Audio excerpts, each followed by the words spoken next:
Right, part 2 of erectile dysfunction. We're talking about these drugs, and then we'll lead into BPH as well. I'll let you read here more details on coronary heart disease, and these are the specific indications that these drugs would be used very cautiously, if any of the highlighted there. We do have some of the other drugs on the market other than the sildenafil. One of the first ones we'll talk about here is the tadalafil, which is Cialis. I know a lot of us are used to talking about that medication by its trade name. It is very similar to the sildenafil in that it derives its benefit from relaxation of the penile arterial and trabecular smooth muscle brought on by the accumulation of the cGMP. On average, the therapeutic levels of the drug are reached by 2 hours, and they persist for 36 hours. Thus, this can be a very attractive drug for men because the timing of your dosing and your sexual activity need not be tightly coupled. So remember, we said in sildenafil, you take it and it would be appropriate then to have your sexual encounter or intercourse within an hour or two, typically within an hour. Whereas if you're on tadalafil or the Cialis, you can take it daily in the morning for men who anticipate sexual activity at least twice a week. So it is a more attractive drug for some men for that very reason. They could take it daily and then know that they'll be able to have their sexual activity at least twice a week and not have to plan it so far in advance. Adverse effects of the tadalafil are very similar, and I've outlined them here. And again, it can also lower blood pressure. And it's the same thing that it's contraindicated for use with nitrates or alpha blockers, except tamsulosin. So that's an important point because a lot of men, if they're older and they're needing drugs for erectile dysfunction, may also be needing drugs for BPH. So they can be on tamsulosin and tadalafil, which is important.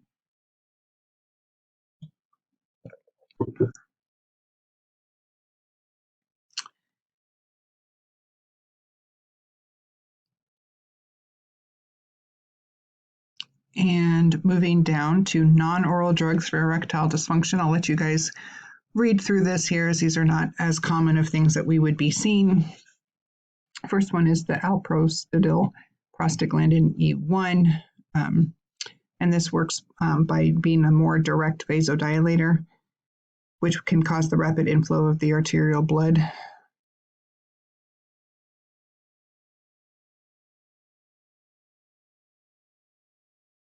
There's a transurethral pellet to be used, and then actual direct injection available. Like I said, I'll let you guys read through this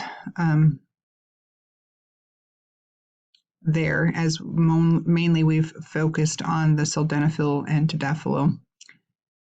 And then we go into our clinical guidelines for the management of ED. I would highlight this to have available for making clinical decisions, as it does go through nicely here and talks about kind of the algorithm of how to choose what you're doing. Okay, so your key prescribing considerations for your PDE5 inhibitors. Again, this is only in their use for erectile dysfunction, not for their use in pulmonary artery hypertension.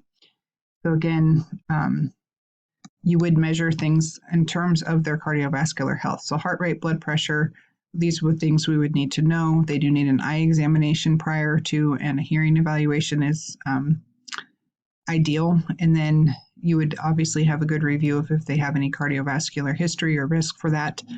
You should have your visual acuity and your fundoscopic exam, and this assess for signs of tinnitus, vertigo, or hearing loss so that you'd know if that was present before prescribing.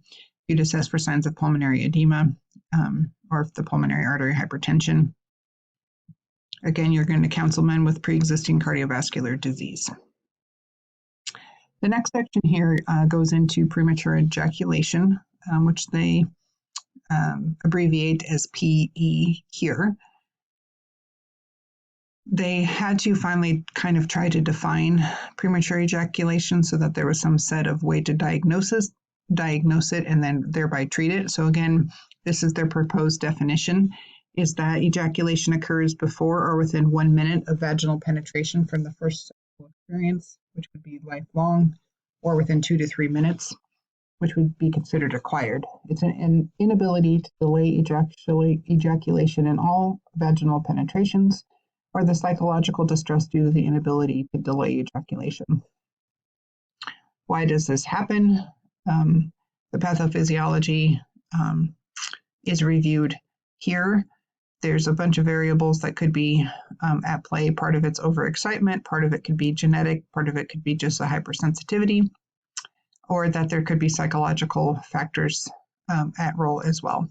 They've also thought that the physiology of it could be related to the neurotransmitter dysregulation, that serotonin, dopamine, and oxytocin have roles in ejaculation, and that if this process is dysregulated, that could be a factor at play as well. So when we talk about drug therapy then for premature ejaculation, mainstay of treatment really is mainly not pharmacological, actually. It should be managed with psychotherapy, behavioral therapy first, but then we do have some of these medications or combination of medications that can be tried, but I would note it here that no drugs have received FDA approval for the treatment of premature ejaculation. Everything is considered to be off-label. The SSRIs are often used because of the theory that serotonin can cause a delay in ejaculation, so SSRIs could help prevent premature ejaculation.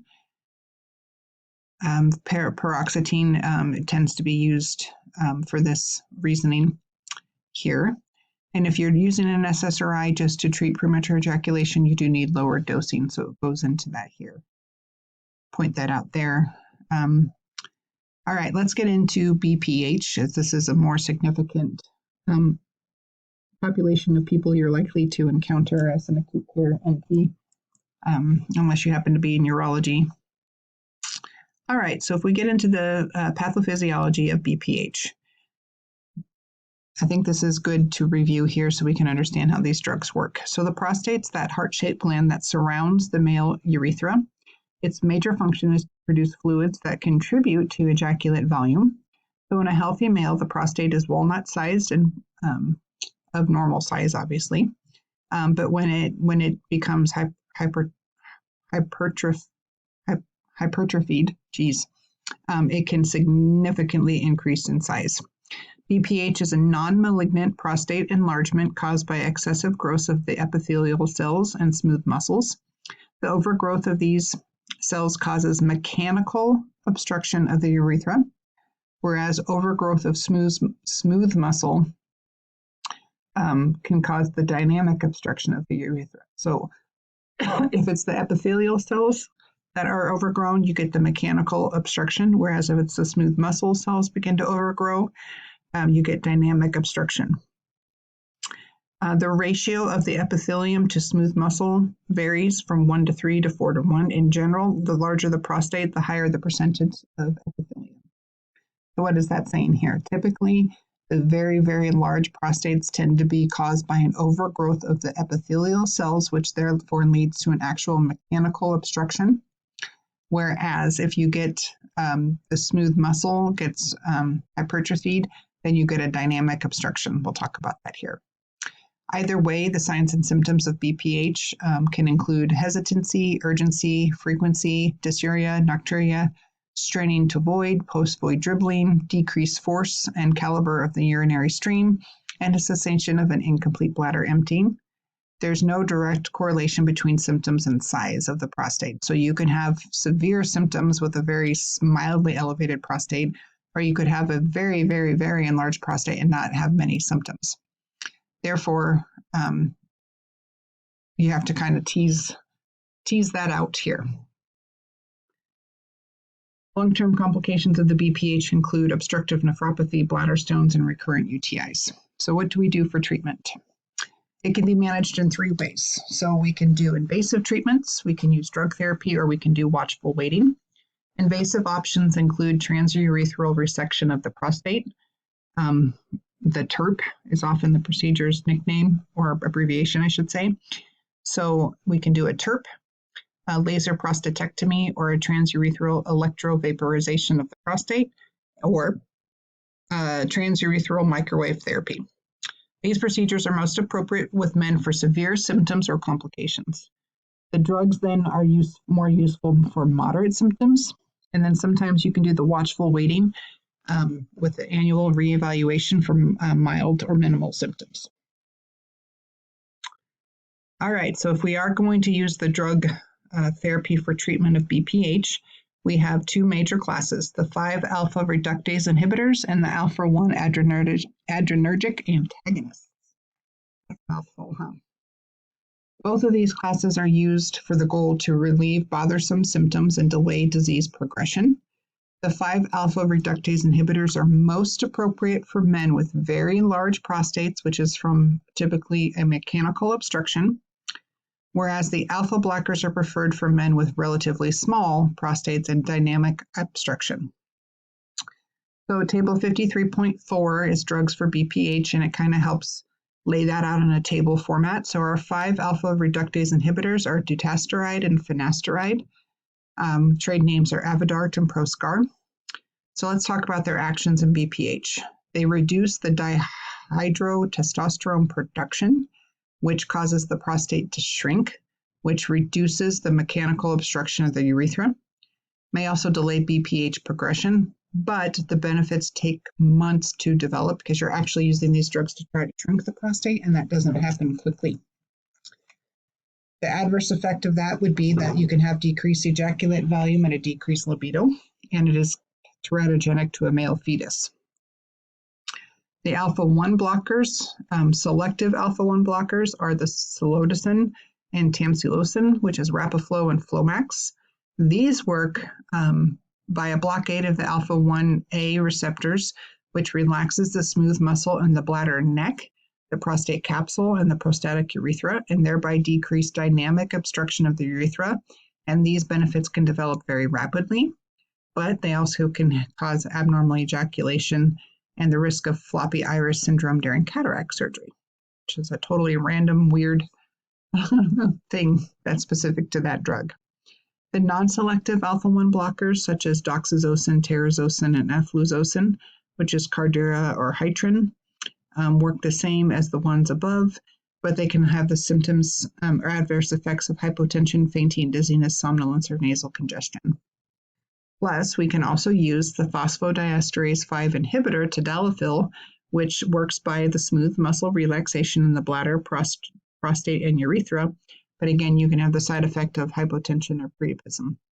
And then they make a drug which is an alpha-1A blocker plus a 5-alpha reductase inhibitor, which is a blend of tamsulosin and dutasteride called Jalin. And this combines those and can be quite effective as well.